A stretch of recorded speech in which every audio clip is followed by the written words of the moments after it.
Father Ford, who started our place here, I like to tell people, probably spent as much time in jail as he did in this chapel, supporting the causes that he believed in and this sort of thing. And, he came up, it was a very audacious thing for him to do that in the early 1960s, for him to take the stand and to do that. And his Emmaus House continues to offer people turning points to this day. And one of them was me.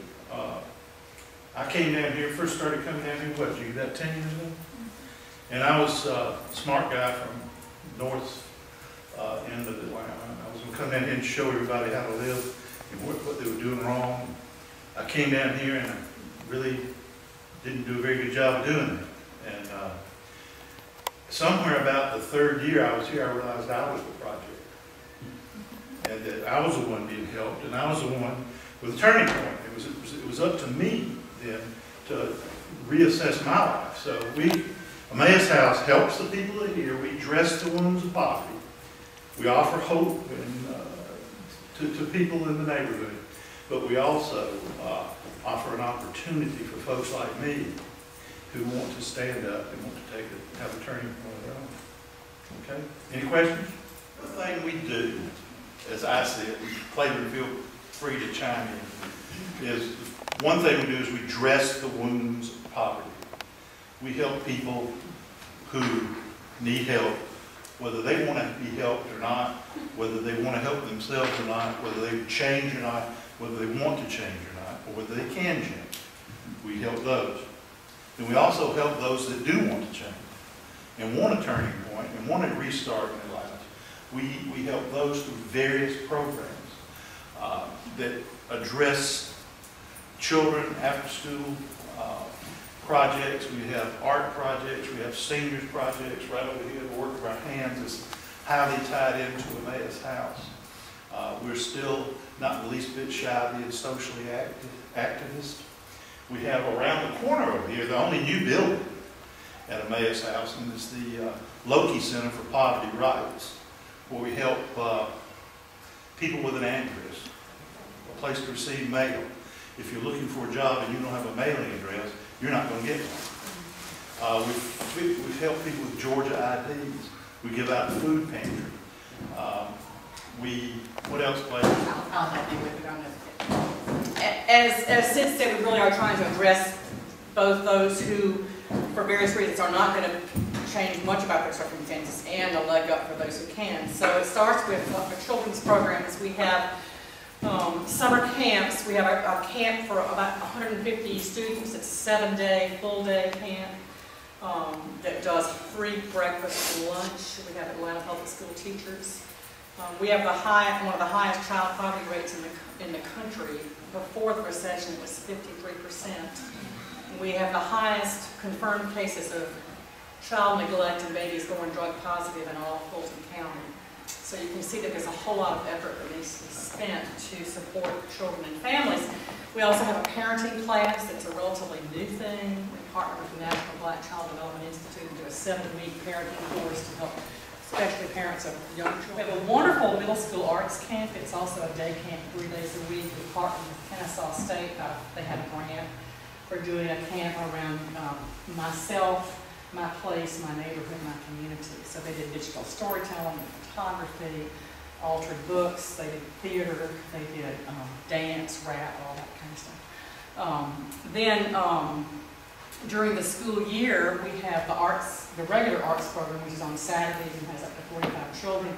As they get older, we pay them a little to do some extra training and then get and mentor some of the younger kids. And then we're able to sell the art if your parishes have art fairs, for example, if you'd like to come and do that. That's on Saturday mornings, and the seniors have an arts program. We do wood turning, woodworking, pottery, computer graphics, photography, and beading. I mean, you know, from the simple to the complex, so there are all different levels of art. The adult programs mainly are focused, I think, on the Oakley Center's work with the Georgia ID. I don't know if you know that it's free to get a voter ID, but that's not what you have to have in order to apply for a job or get a shelter or get health care. You have to have a different kind of ID, and that still costs $20. And so we have an arrangement with the state to be able to qualify people for a low-cost ID. And then we get billed for the low cost, so it ends up being at no cost to people. We probably half the people that come for that are homeless people who can't get into a shelter because they haven't got a photo ID, and they haven't got $20, they wouldn't probably be in a shelter. So it's one of those, and then we do a lot of applications for food stamps, for Social Security, for disability. Talking to our two wonderful volunteers who do most of the disability work in the last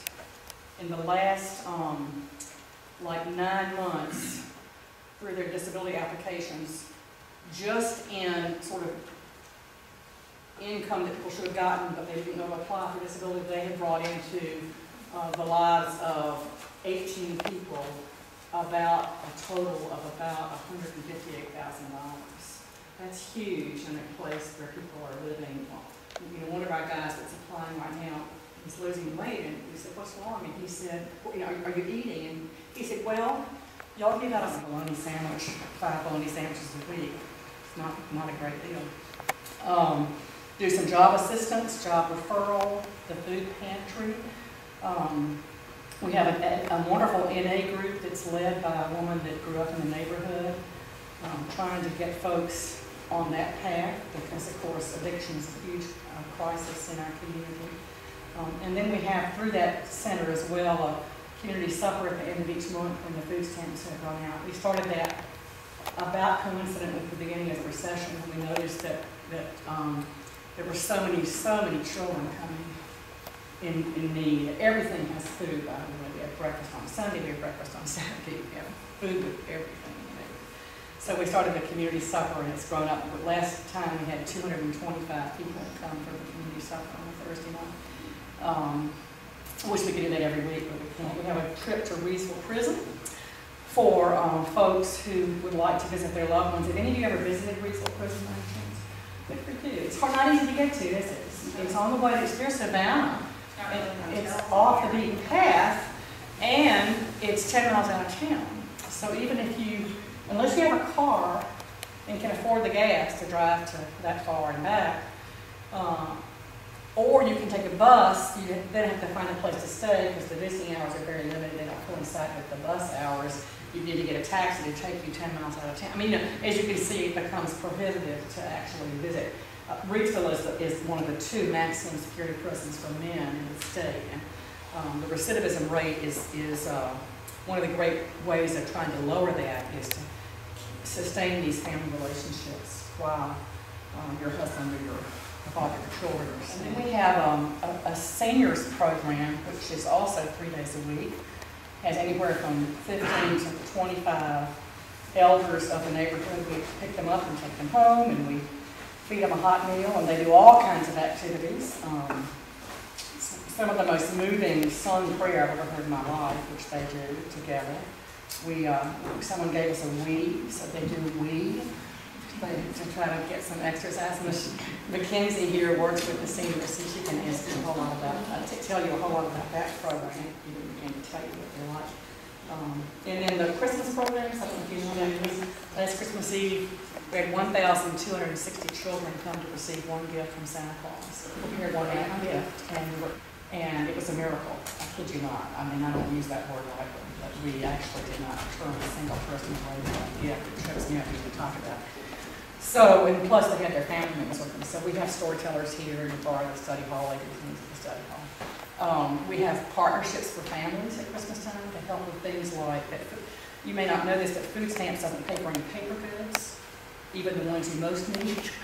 Doesn't pay for any cleaning supplies, any personal hygiene supplies.